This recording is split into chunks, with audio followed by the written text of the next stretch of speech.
Hello and welcome. Our Thursday night Carnivore Q&A live. We're going to be doing giveaways. We're going to be answering your questions. Before we get into it, just to get the ball rolling, please post your best question with hashtag ribeye. We're going to be giving away a Healing Humanity shirt in blue. Last week, we had a whole bunch of questions at the end. We felt terrible. We couldn't get to all of them. So post them in the beginning if you can. Your best question or your testimony of healing with hashtag ribeye in the chat. In order to win the shirt, you got to do hashtag ribeye, and you have to make sure that you are following each of the individuals you see here on the screen: Adam, Lynn, Ashley, Barb, and I think Dr. Nelson's here as well. There he is, Dr. Nelson. I have a link in the description for each person you see here on the screen. It only takes 2 seconds to follow each of them. Adam, Lynn, Dr. Nelson, Ashley, Barb, how's it going? Fantastic. Going great. Great, thank you. Guys Awesome. ready to answer some questions? Yes. Let's do it. All right. Hey, before we jump into the questions, Ashley, do we got any big events coming up? No surprise announcements, just our big meat stock meetup we got coming up in May. It's going to be awesome. May 2nd and 3rd. I don't know, Kerry, do you know, are there still tickets left? I think there are. So I would snatch them up and make sure you get out there. Incredible lineup. I mean, pretty much anybody in the carnivore space is going to be out there.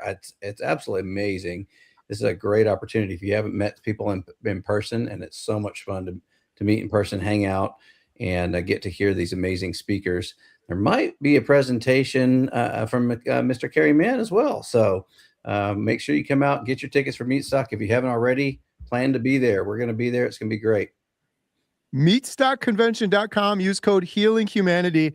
And yeah, we made an announcement today. We're going to be doing a screening of Healing Humanity, the documentary, at Meatstock. So if you're attending Meatstock, shortly after that, we'll be screening it here at Montello Theater, and we're going to be announcing several other locations all around the world after that.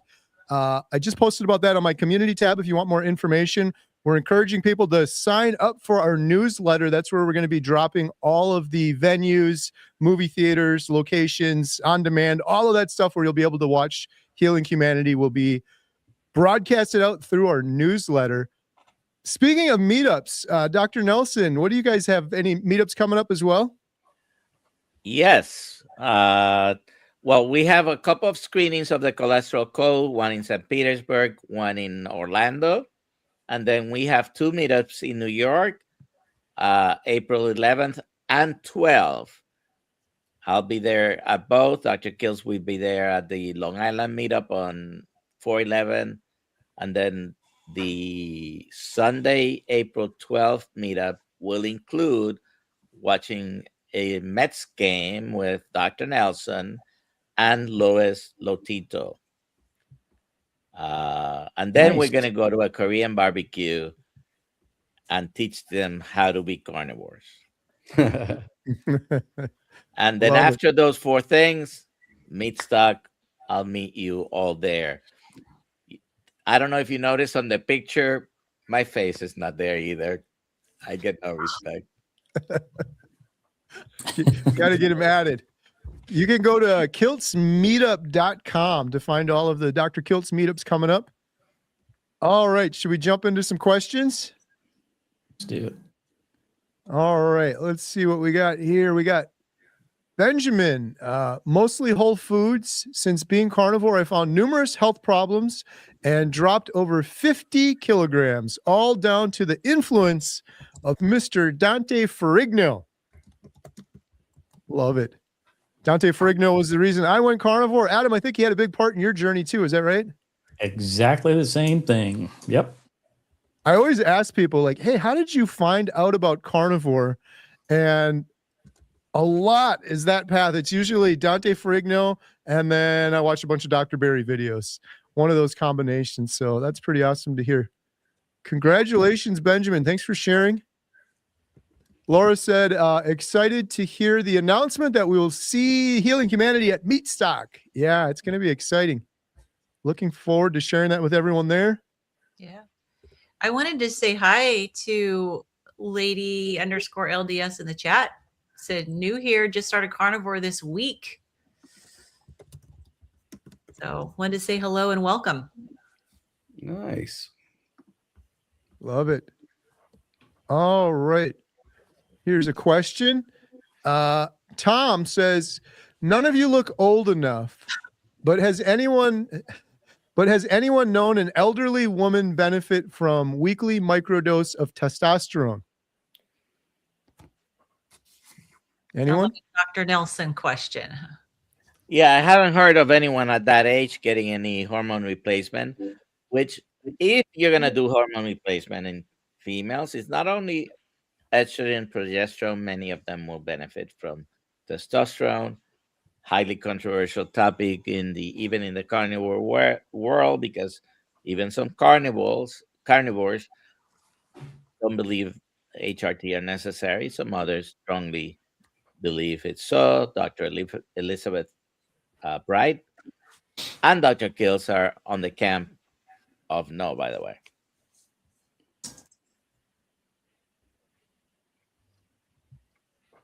All right. Bucky Badger. Question, when will the movie be out? Just kidding. I seen the post earlier about that. I have nightmares about that question. I wake up in the middle of the night. When will it come out? When will the movie be out in Des Moines, Iowa? When will the movie be out in Chicago? The good news is, like I said, we made several announcements today. Make sure you sign up for our newsletter. There's a link in the description for the newsletter as well. We don't send you out any emails unless they're really important, but we're going to be updating everyone there with lots of updates to come on where you can go watch Healing Humanity. So if you can't make it to Meat Stock, I know everyone can't make it. There's plenty of other places it's going to be showing after that we're going to be sharing very soon. Is it going to be a similar thing to the cholesterol code? It is. Yes, that's the plan. And you don't have to discuss it, but you get my email. I did get your email. Yes. Okay. All right. Amanda, question. Can you heal EDS, rheumatoid arthritis, and fibromyalgia eating just ground beef? I can't really afford steaks, and I am strict beef, butter, salt. So all I eat is beef and butter. Is it nutritious enough? What do you think on that one, Lynn? Well, we have to define heal, but you can definitely improve these conditions. So we are really careful in using that term, because especially when you're dealing with something like EDS, autoimmune disease, we don't know for sure whether they can be healed. Healed would mean that it goes away and you can go back to doing what you were doing before, and it's not going to come back. So many of us can put these things into remission, can see improvement. I would definitely recommend connecting with Amy Hosp, who has seen tremendous improvement with her EDS. But yes, you can put them in remission. And she initially was in a wheelchair. She had to start with microwaving hot dogs and microwaving eggs, and was able to improve to the point where she could ditch her wheelchair and is no longer, she still occasionally has some dislocations, but nothing like before. So I would say, if this is what you can afford, yes, go ahead and do that. When you start feeling better, you have more energy, you may be able to branch out, but it is definitely better than eating the processed food and eating the carbs, which are very inflammatory. Good stuff. Thank you, Lynn. Question for Adam. I just started Carnivore, plus downloaded a fasting app. Is it normal to have a headache? Yes, actually. It's very common for many people when they're just starting the carnivore diet to have headaches. I don't know that I would recommend fasting right off the bat until you've done some adaptation, roughly 30 to 45 days. Then maybe consider it. And you may not even, you may notice that you don't even feel like fasting at that point. So I would just wait maybe a little bit on the fasting, but to help with the headaches, it's typically an electrolyte issue. So make sure that you're having enough salt and potentially supplementing with electrolytes like Salter, ALTR, and you can get those electrolytes at livesalter.com. There's other ones like LMT that you can get in the grocery store as well. Some people make their own, and there's lots of different ways that you can get electrolytes. But the main thing that you want to do is to get a decent, clean salt and make sure that you're having enough sodium, and at least during that first initial 3 to 4 weeks. All right. Thank you, Adam. All right. So we're doing a giveaway of a Healing Humanity shirt in blue. For those that just jumped on, please post your best question with hashtag ribeye or your testimony of healing. All right. Question for Barb. Is it possible to overhydrate, drink too much liquid in one day? If so, what harm can it cause? What's the best amount of daily liquid, water or whatever? Well, that's a good question. It's got a few parts to it. So yes, it is possible to overhydrate, to drink too much.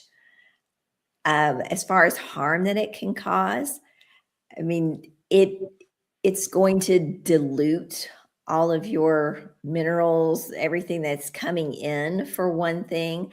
I think in extreme cases, it can cause a lot of damage. I know Tim Noakes in South Africa talks about runners that have overhydrated to the point that they lost their lives. And I'll let, after I finish, I'm going to punt this to Dr. Nelson to get the official reason on that. And as far as the best amount of daily liquid, personally, I believe drinking to thirst. And you may have to, especially if you've just started carnivore, really pay attention to your body signals to figure out, hey, am I thirsty? Am I hungry? And also to watch your electrolyte balance to make sure that you're not just drinking water, that you're getting enough sodium, potassium, and magnesium. But Dr. Nelson, can you please address what kind of harm overhydration can cause? So there are a couple of very vital electrolytes doctors measure all the time, commonly, right? And sodium is one. If you drink too much, you're going to dilute your own sodium. What's the ultimate risk of that? Usually seizures are commonly seen when you're approaching the low 120s on sodium. It's not good to be diluted that much. The other one is arrhythmias. Potassium is a very needed electrolyte for the good electromagnetic function of the heart.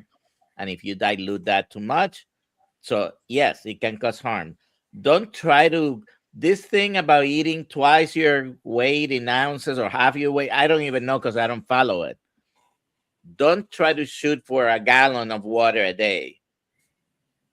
If you drink to thirst, usually you'll be in the ballpark of what your personal needs are, and try never to drink, or not to only drink water. Probably you should use some sort of electrolytes. It could be, listen, it could be table salt if you want to put table salt. I wouldn't, for a couple of reasons, but there are many commercially available electrolytes. Salter is great. This is what I have right now because Gill South electrolytes haven't come back out, but they're coming. And I make my own as well. And I take magnesium separately. So, but overhydration, think you're diluting your electrolytes. Water never moves in your body by itself. It always pulls different electrolytes with it, whether it's from your body out to into the urine or intestinal tract, or from one space to the other in the body. And diluting, particularly sodium, can be very detrimental and can cause death, like Barbara said. And by the way, medical disclaimer, this is for educational purposes only. It's not medical advice. I'm not your doctor. You're not my patient. There we go on the screen. There it is. All right. Question for Ashley. Is it a bad idea to just go to a farm, hop the fence, and start chewing on a dairy cow? Why is it that I get that one? I think you have some experience in that there, Kerry. No, Maybe I a do have little? a question. I do have a good question for you though, Ashley. We have a lot of new carnivores that are just starting out. What are some good sort of go-to meal ideas, options for people that are just starting out? They can't quite wrap their brain around what actually to eat on carnivore. Sure. And I think there was a question that was asking about ground beef being okay to eat on carnivore, and absolutely. I mean, it's whatever. Ruminant animals is the best source for most of us in America. That's going to be a beef option because that's the most readily available. But of course, any meat is great. So fish and chicken and pork, it's all okay on carnivore. But ruminant animals are definitely the beat. So goat, lamb, beef being the best. As far as cheap cuts of meat, I'm a huge proponent myself of finding the deals. And I look at the ads every single week. I find where the best deals are, and I get my ground beef or in fact, this week we had, again, I'm in Texas. I know I'm lucky. We had brisket on sale for $2.99 a pound. Brisket's great. I smoke a lot of brisket. I ground 40 pounds. I ground 40 pounds of brisket over the weekend to make into my ground beef for $2.99 a pound. And I freeze a lot of it, and I've got it stored now. So to me, that's how I like to do things. As far as I buy in bulk, I cut it up. I cut my steaks up myself. I portion them up how I want. I seal them up and I throw them in the freezer. And to I me, wonder how that tastes. Ground.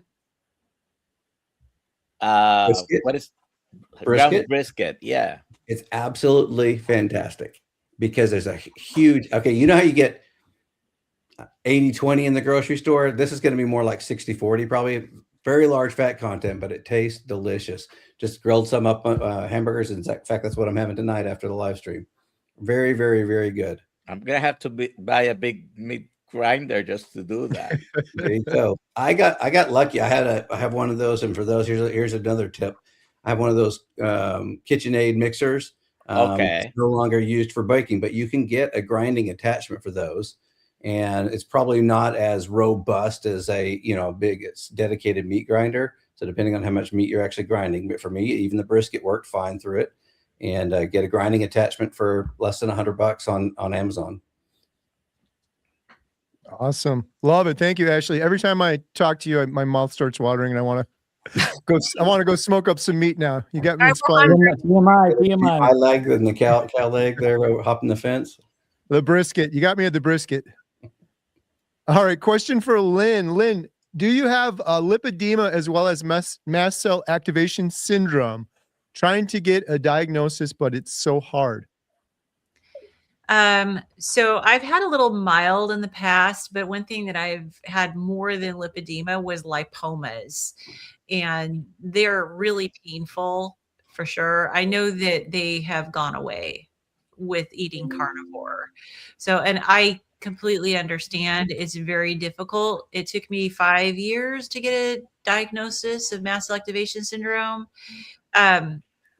But if if you can at least do some things for yourself to help you feel better in the meantime. And so definitely, low histamine lion diet really helped me. But I know sometimes you need to have a doctor on board, because sometimes you do need to have some medication, and it can be really challenging to, even once you do have a diagnosis, to figure out specifically what's going to help you. So I've never one of those that say never do medication. If you need it, then yeah, get a good doctor who knows what they're doing and can help you. Good stuff. All right. Thank you, Lynn. Dr. Joan 100, Homestead House daughter's voice tone and cadence is just like their dad's. Oh, true. Yep. Sorry. Yep.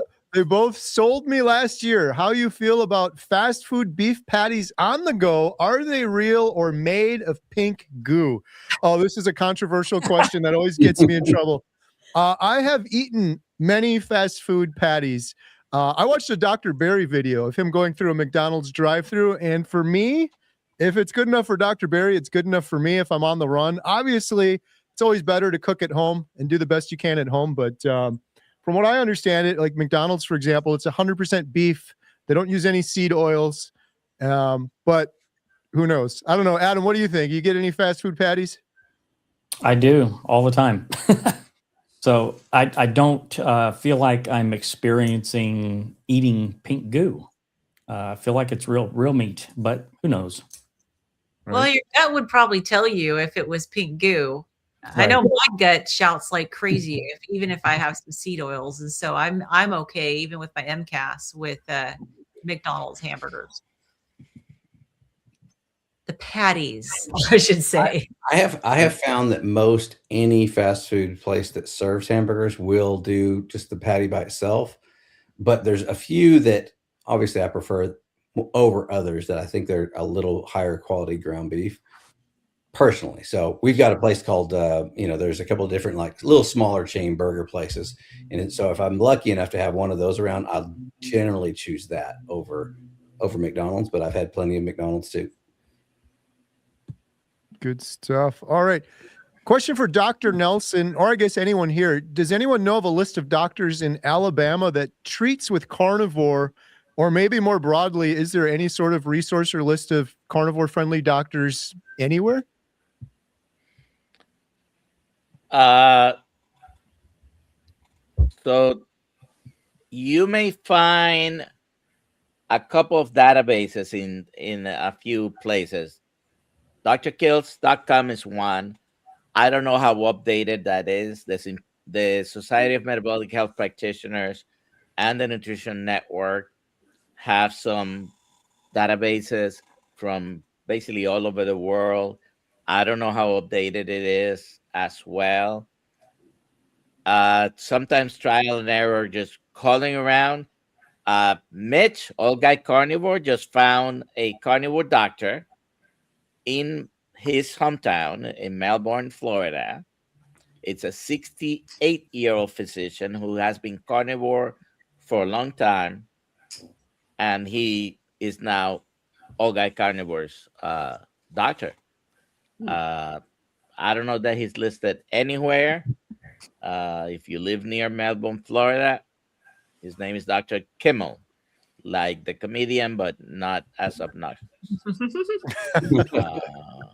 Yeah. I want to add one thing too, like with the Society of Metabolic Health Practitioners, even though they may not list that they're carnivore, a lot of them are very carnivore friendly. And so I would say, even if they say that they're, low carb, high fat, keto, or whatever, we have on our membership site, Healing Humanity Life, we have Dr. Laura Buchanan on all the time, and she's not strictly carnivore, but she's very knowledgeable and treats patients with carnivore. So a lot of these doctors don't have to be carnivore themselves, as long as they understand from the patient's perspective what the patient is looking for. Yeah. And any doctor, as long as they respect your decision to be carnivore, that's really what's most important. But having them understand it helps. Yep. One thing I would like to add to that, since you brought up Dr. Buchanan, she is also in the Society of Metabolic Health Practitioners, but she also has a practice, and it's called Toward, like going toward something, toward.health. And I believe they're licensed in all 50 states to practice medicine, and they're carnivore friendly. And then also Amanda Decker is also licensed in quite a number of states at clearpathmedical.net. And both of those ladies, Amazing. You'll see them frequently in Healing Humanity Life. Yeah, we have them as experts for Q&As a lot. Yeah. And you can get 50% off your first month now, promo code below. Amazing. All right. Good transition. By the way, we just lost this week a carnivore doctor in Arizona. Oh, no. Dr. Doc Nally. Oh, That's sad. sorry to hear that. I see a couple All right. there too about Dr. Baker's Rivero as well. That's another option out there. Yeah, Rivero.com. All right, here's a question for Ashley. I'm giving this one to Ashley strategically because I know the answer. Assuming someone knows nothing, what is the best way to get started on the carnivore diet? Assume you know, you think I know the answer, huh? I'm thinking about the 30-day series I video you did. was wondering if that's where you're going with. I did do that. I like that series. I need to probably do a few updates to it, but on my channel on Carnivore Brothers, you can find a 30-day starter YouTube series, and basically it's a video a day, about 15 minutes. It's got a tip and a trick and encouragement every single day. To me, the biggest challenge for anyone starting carnivore is that first 30 days. Getting through that first 30 days is the best goal that you can set for yourself, because at the end of the 30 days, I know you'll want to continue and go further than that, because you'll be feeling different. You're going to start seeing the impacts of it. So yeah, that's one I would definitely point to. Thanks, Kerry, for the shout out on that. But yeah, it's 30 days is the most critical thing. So set your mind, make sure you give yourself a solid commitment of 30 days. Don't quit after 3 days. Don't quit after 4 days. Give it a good solid 30 days. Absolutely. The other thing I would add too is before you get started, make sure you get all of your questions answered. Don't just jump into it. And then the last thing I'll say is 50% off healinghumanity.life right now. No, I'm just joking, but community is critical. Community is a big thing for a lot of people. So even if you just need to get in a community, maybe for just 30 days, and then you're good to go. And there's not just healinghumanity.life. Dr. Kiltz has an amazing community. There's free communities. I used YouTube, Dante Ferrigno's YouTube channel, and chatting with people in the chat. There's lots of communities out there, but that's a key as well, I'd suggest. Absolutely. Yeah. Kerry has a course in our community as well on foundations. Yes.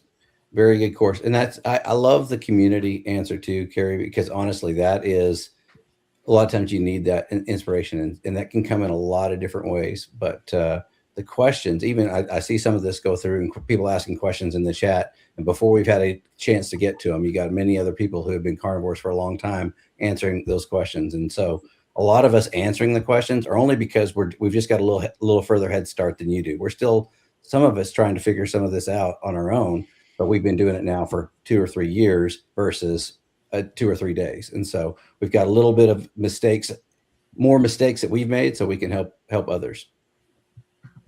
Absolutely. All right. Amanda has a question for Barb. Can you overdo it with electrolytes? I usually always add raw, unflavored electrolytes to all of my water.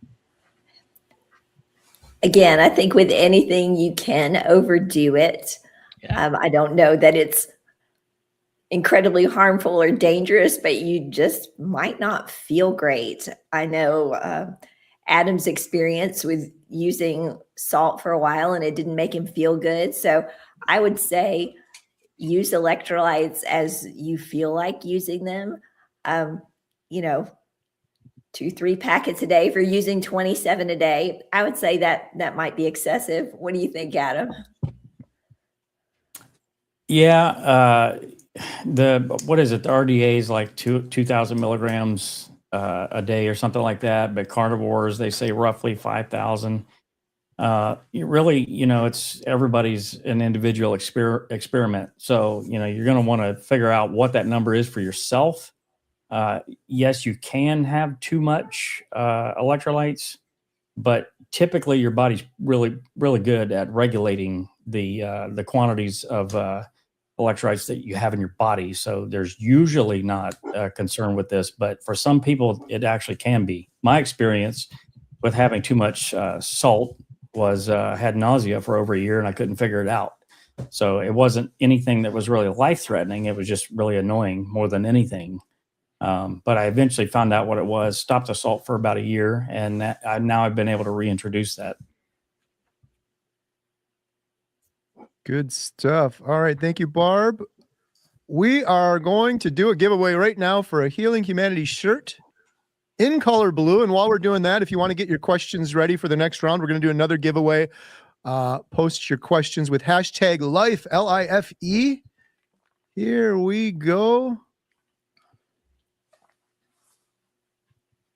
Drum roll. The winner of a Healing Humanity shirt in color blue is Joyful Spirit. Adam, how can Joyful Spirit claim their prize? Well, Kerry, Joyful Spirit can go to healinghumanity.life movie/giveaway. Fill out the form, and Ashley will promptly send you your shirt. Congratulations. Congratulations. All right. We're going to be doing the Healing Humanity. Well, we did the Healing Humanity shirt in blue. We're going to be doing a 30-day free membership to healinghumanity.life. Post your best question with #life or your testimony. And for a chance to win, it is our community. We do about 12 Zoom calls a week. We have on doctors, experts, individuals. We just did our big Inspire Together call, which we do every Thursday. And if you don't win, you can get 50% off right now using the promo code on the screen. All right. Our next question. This one's for me. #ribeye. Homestead How, you ate carnivore on a cruise. Is it possible to do it at a theme park? It is possible. Not easy, but it is possible. I'm trying to remember. I went to a park with the girls and they had smoked turkey leg. Yeah. That was pretty awesome. Yep. But it's Like ridiculous and it's expensive. We went to a roller coaster park. Six Flags. And you could Six Flags, yeah, and you could leave. So we brought a cooler. I think we brought Powerball with. We brought a cooler with. You could leave. You could go out to a restaurant or bring it with you as sort of a plan B. But yeah, smoked turkey legs is kind of a go-to at several of the big parks. It might be an option. Yeah, that's what Dave and I did at Disney World, is smoked, and we just one we shared. And so even though it's a little kind of pricey, it was like $14 or something, but that's divided between 2 people. Yeah. Yeah. But I Those mean, things are huge. fast. It I doesn't would- have to be an eating day. Yep. I always also bring along, like Kerry said, some beef jerky or something like that. Something easy that you can take with you. Yeah. I know I read the rules for Disney World when we went, and about bringing your own food into the park, and they're cool with it as long as you don't have to cook it. Nice. Or just stash it. So if you bring a raw steak, you need to eat it raw. I was just thinking, I can imagine Dr. Kiltz walking through the raw tomahawk ribeye, just chewing on it. It's well within the rules. So, all right. Question for Adam: what has been your best deal find on meat? Well, probably the little slider patties from Sam's Club, $5.99 a pound, and it's ground up ribeyes. That's probably the best one that I could find. Now, I'm nowhere close to the deals that Ashley finds. Like, he's like the super coupon dude or something. I'm gonna answer to that as well, because everybody listening on this live stream right now, if you're looking for a great deal on meat, Easter weekend is coming. Easter weekend is absolutely hands down the best time to buy ribeyes. They almost always go on sale for an extremely good deal. A lot of people do prime rib. That is a draw for almost every grocery store. They'll put their ribeyes on a huge sale.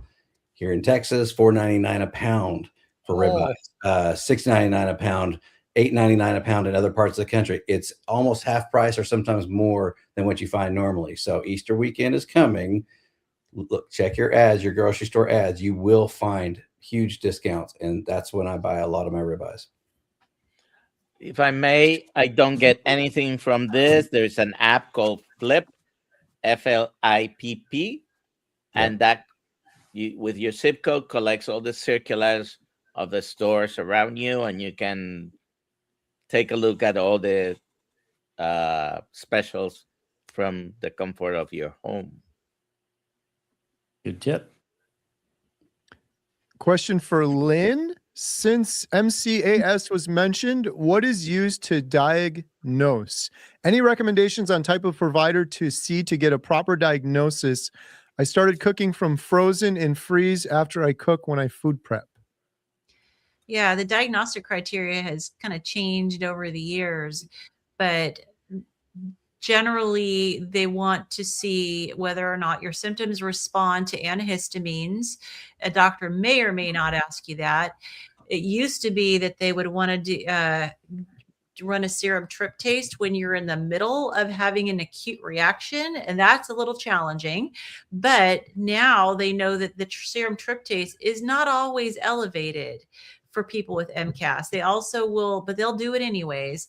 They will also ask you when you have a reaction, you need to get this pre-ordered, to also do a 24-hour urine collection. So they're looking for mast cell mediators that will be put out in your urine when you've had an acute reaction. So seeing an allergist is the right doctor to see. I would definitely ask them if they are familiar with MCAS. The allergist that diagnosed me, I was only his second patient in his over 20 years of his specialty that he diagnosed. So I found that he didn't really know very much about it, but usually they can help you at least get the diagnosis. I then ended up going to a naturopathic doctor that had treated more MCAS, and saw that doctor just to get the treatment. But I would also recommend, it's kind of a little bit of a clunky book, but Dr. Lawrence Afrin is one of the foremost doctors. He has a book that he wrote quite a few years ago about MCAS. I think it's called something about Occam's razor, but he goes through system by system and shows how he diagnosed patients and the different types of treatments. It's just a fascinating book. It'll help educate you so you can communicate better with whatever doctor you end up seeing. Good stuff. And we got a super chat from USMCPD. Release the movie already. Yes, We Kerry. did. Man, come on, It's dude. out. Meat Stock. Come and see it. Order Montello Theater. it. Awesome. All right. We have a question for Dr. Nelson that's kind of embarrassing. I have a question. It's kind of embarrassing. I have been on Carnivore since this past November. I had a problem going to the bathroom, number 2. I actually had to go to the hospital. It took me 3 days to go. I'm assuming if the problem going to the bathroom, I have to assume it was diarrhea, not constipation, but please correct me if I'm wrong. A lot of people go through an adaptation period. It's not always directly related to the amount of fat, but to the change of in diet, the changing microbiome, and often also to the amount of fat that you're taking. So I'm sorry you went to the hospital for 3 days. It took me 3 days to go. So I'm assuming it was constipation. Yeah. They made another comment that said they didn't go for 2 weeks, but they didn't say if they were having pain or not. Yeah, that would be my question. I'm assuming since you went to the hospital, you were probably in a lot of pain because, and I went for the longest I ever went was 14 days. And I wasn't uncomfortable at all, but I wasn't also happy with that. But just wanted to offer something if there continues to be a problem. And of course, we've probably heard a lot about altering your fat. But there's some other things you can do because it's not just what you put in your GI tract, it's the health of your nervous system that can impact you with a transit and how well your gut is moving things through. So something super easy to do is a castor oil pack that you can put on your abdomen, either over your liver, basically anywhere in your abdomen, or you can put some drops in your belly button. The type of fatty acid in castor oil actually helps your parasympathetic nervous system, and which helps with smooth muscle contraction and function. So it can help move things through. When I use a castor oil patch, I end up having a bowel movement the next day very consistently. Also working on and also supporting your parasympathetic nervous system with breathing exercises, things. A lot of times you're in fight or flight. When you're in fight or flight, sometimes you can get constipated. So working on that aspect as well is really helpful. Do some breathing exercises, support the nervous system, inhale, but exhale longer and just kind of calm things down. That will help support the nervous system aspect of your bowel movements. This morning in our morning live, we had a Dr. Driscoll. I don't know if you're familiar with her, Lynn. She's an expert in POTS. So we were talking about POTS, but we touched on a couple of things like gastroparesis. We touched on vagal nerve, and gastroparesis. If it was present, it's not only the stomach; it's the whole gastrointestinal motility that gets affected. And so, if you want to go and listen, we mentioned a few of those related things. We talked a little bit about histamine intolerance, MCAS, mainly because I asked her, and a few other things related to POTS. Yeah. So you have to remember we didn't talk about the gut-brain axis, and that the gut is our second brain. And so it's really important to remember that there's more. It's more than just the what you put in it. It's this nervous system too. So approach it from both. I used to coach patients all the time with IBS on doing box breathing. So look up box breathing. That's another technique that's been known to help support the nerves of the GI tract. One thing I want to add too, real quick, I got to brag on Lynn a little bit. So Lynn's, she's like the gut guru.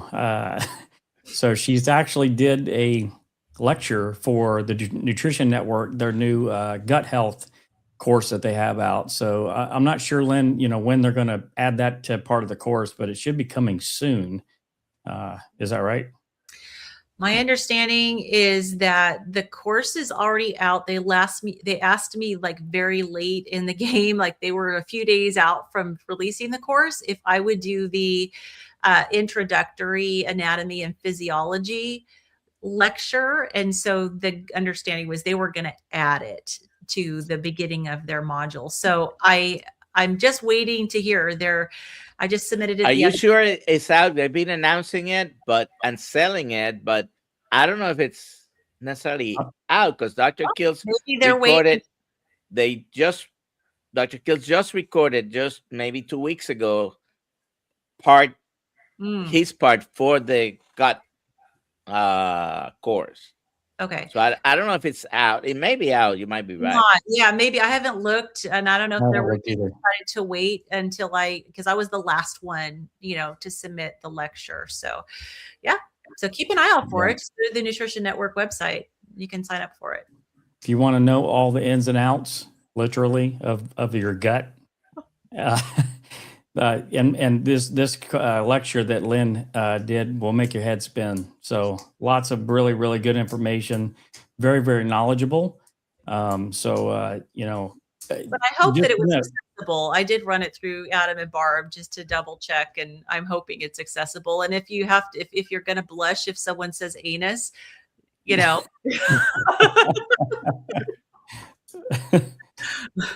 Very good stuff. So if you want to learn more, go there and buy the course. The funniest thing will be if they are talking about your anus. Right? All right. I have, Ashley, your worst nightmare in the form of a question. You ready? When's the documentary coming out? Oh, no. No. Second worst nightmare. Could someone be allergic to beef? Yeah, that is a pretty big nightmare right there. I have heard yes, and I've heard that there's a couple of different Lone Star tick bite that can cause this, but I know there's a few that are in the carnivore space right now that are still being successful on carnivore, working around some of that. I've also heard it does go away, so it can be temporary, but I don't know if there's a medical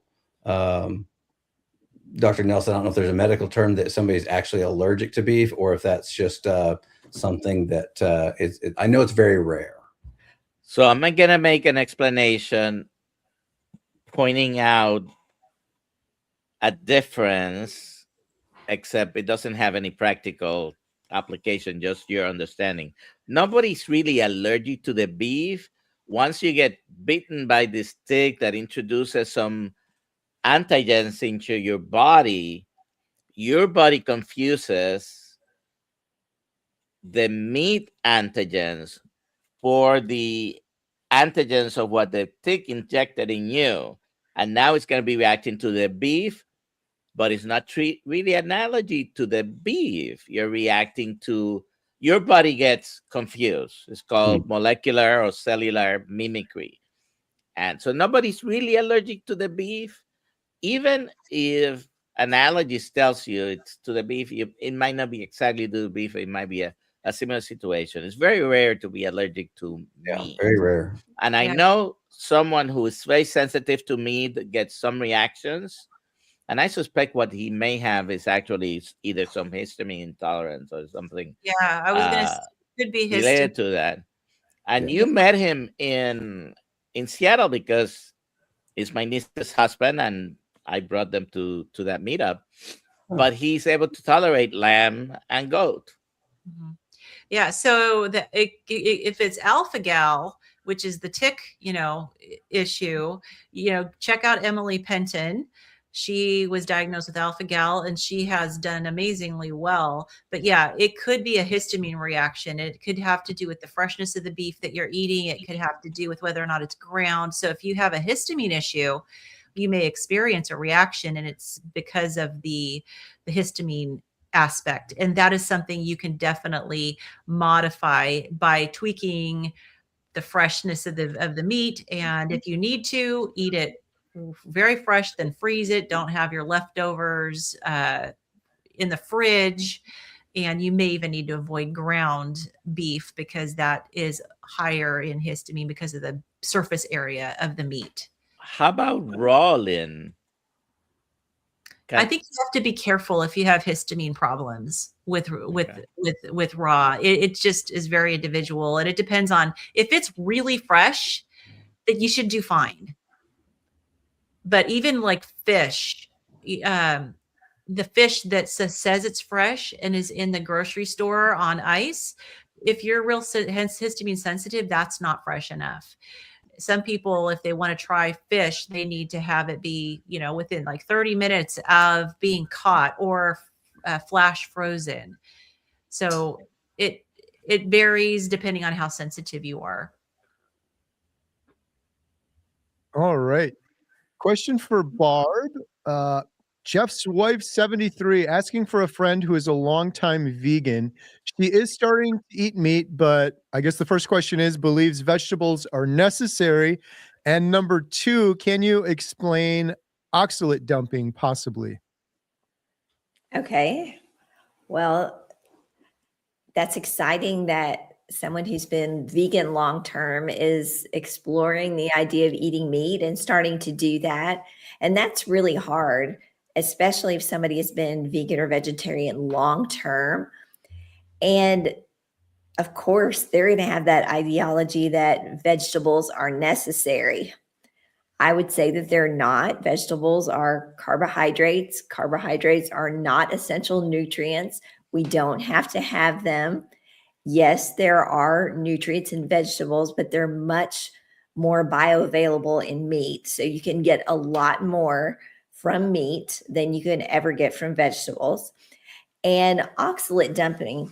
So plants contain phytonutrients and anti-nutrients, and one of those are oxalates. And what happens is over time, especially if somebody has eaten lots of high oxalate foods, lots of vegetables like spinach, chocolate, there's a whole list of things. Almonds, yes, that's a big thing for vegetarians and vegans. And what happens is when you stop eating those, your body starts kind of shaking those loose. And Sally K. Norton has the best information on that. Check out her book, Toxic Superfoods, as she goes into detail on this. But it's really individual. Oh, Dr. Nelson has it up. It's very individual. Somebody may not experience oxalate dumping. Somebody may be carnivore for 6 months and then notice it. And some people several years later will go through oxalate dumping or periods of it. And that looks different for different people. A lot of people will have like crystals forming, like crusties in your eyes. You can have joint pain. I personally had a lot of plaque buildup on my teeth all of a sudden that I didn't realize at the time was most likely oxalate dumping. So that can manifest in a whole host of ways. Good stuff. Thank you, Barb. All right. Question for Adam. Did you have to stop iodine? I think I remember you saying this. What were your symptoms? Yeah, actually, when I was taking iodine based on Dr. Berry's recommendations a couple years ago, it was just 2 drops of Lugol's, 2%. And I didn't have any issues with the iodine then, but I didn't really notice any benefit from taking it. After I read Dr. Brownstein's book, instead of getting blood tests done, the iodine load test done, I decided to treat myself and go with his recommendation of 50 milligrams of iodine per day. And that turned out to be too much for me. And I actually had hives. I broke out in hives all over my body. It was sort of like pimples that became little open sores. So that actually happened twice. And I did narrow it down to it was the actual iodine. So that was the symptoms that I was having. So needless to say, I don't mess around with the iodine anymore. And I don't recommend that anyone else does unless you actually get the testing done to determine whether you actually need the iodine or not. Test, don't guess, because as you discovered, if you're treating something, in this case iodine, and you start taking a lot just because, you might run into problem. See if you're deficient, then you can adjust the amount that you take. Yeah, Dr. Brownstein made a compelling case in his book that I read, and it was based on that is what I made that decision on. So And I've read a couple of his books. I've read a couple of his book. I have one from 25 years ago. I still have it in my office. I disagree with him in the part of recommending without testing. However, he does recommend a test. Right. Some people just I go bypass that part. Yeah. Do not recommend. Yeah. In fact, in his book, in the back, in the appendix, he does have 2 labs that you can order the test from. That at least they are at labs in the U.S. and it's $70 to get the iodine loading test. So it's fairly affordable. All right. We got a question for Lynn. I have a friend that is very ill and overweight. Other than the 30-day start, what would you recommend to help him be successful? One-on-one coaching, etc.? ? Oh yeah, definitely. Very ill means a lot of different things. Very overweight, being very ill also makes it really challenging when you're trying to lose weight. And I can definitely say I lost a lot of weight without even exercising. And I would say don't push them to exercise, but support is definitely something that would be helpful. I would say coaching would be great if he needs coaching. Joining a membership site where he can get community support I think is really important too. And it may be a good start because it's a lot more affordable. And that way he can glean from tons of people who've walked the path that he's walked and participate in Zoom calls, ask questions, and feel supported that way. And we have coaches in our membership site too. So then if coaching is needed, absolutely. But I would say encouragement, take it slow, show yourself grace. You're not going to heal everything in 30 days. You're just getting started and your body's still adapting at that 30-day point. And so realistic expectations are also really important. A lot of the doctors say, give it a good 90 days. And the longer you go, the better you're going to feel. And he's going to be a lot more capable of doing it on his own. All right. And we got one for Dr. Nelson. I like your before and after background. We need carnivore-friendly doctors in West Virginia, very resistant to change locally. So a compliment for Dr. Nelson, followed by another question. How much? By the way, let me answer her. Although I did put in the chat, I was briefly licensed in West Virginia. I have worked in West Virginia, by the way, in an emergency room. And then we have a question. So how much is too much salt?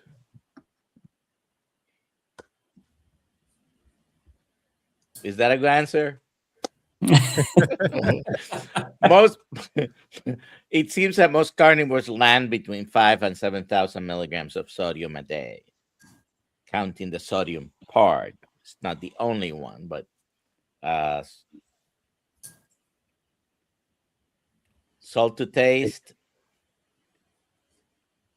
Some people like Dave Feldman take, I don't know what the amount is. If it's like 10,000 milligrams or something like that. Yeah. Well, for me, I knew I was having too much when I would get nauseous, upset stomach, and then also my legs would cramp. So when I took salt away, then my legs didn't cramp up. So there's certain things that your body will do that'll indicate to you that maybe you're having too much salt. You just kind of have to try to get a little bit more in tune with your body, and hopefully, there's something that's indicative of having too much salt for you if you suspect that might be the issue. All right. And Ashley, how do you deal with sweets and carb cravings on a carnivore diet?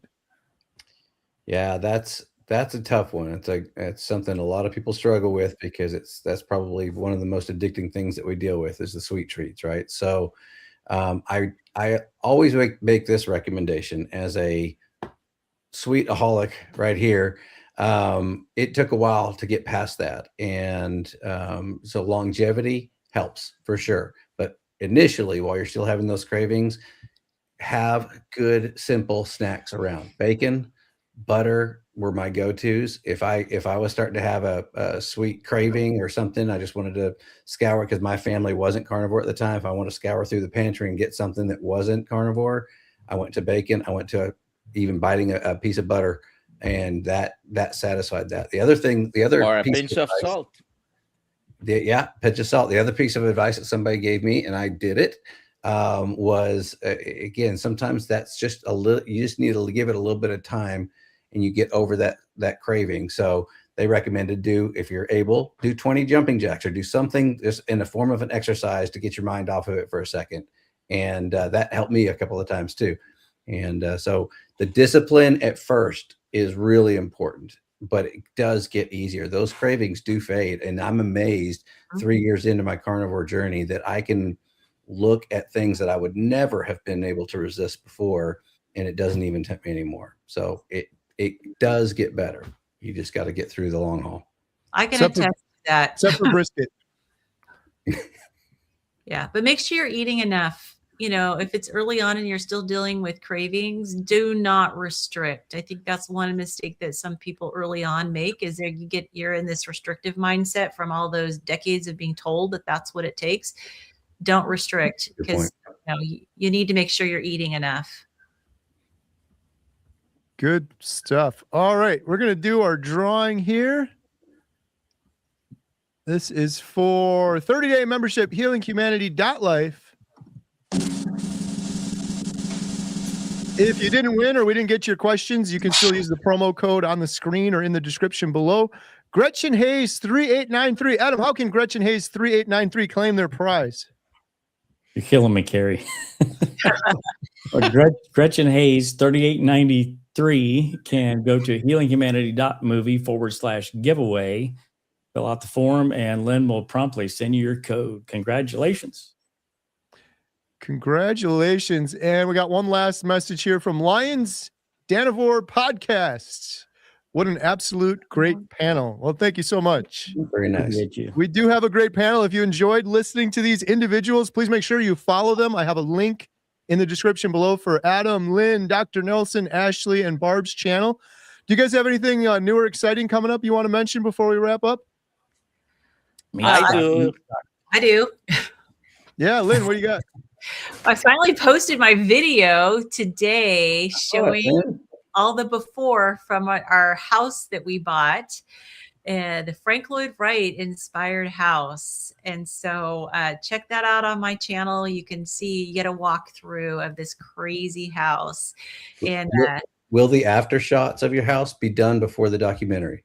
Some of them, yeah, because we have a lot of work to do, and I will be doing an outside tour too. I have my Okay, so my background with the deer, that's my front yard.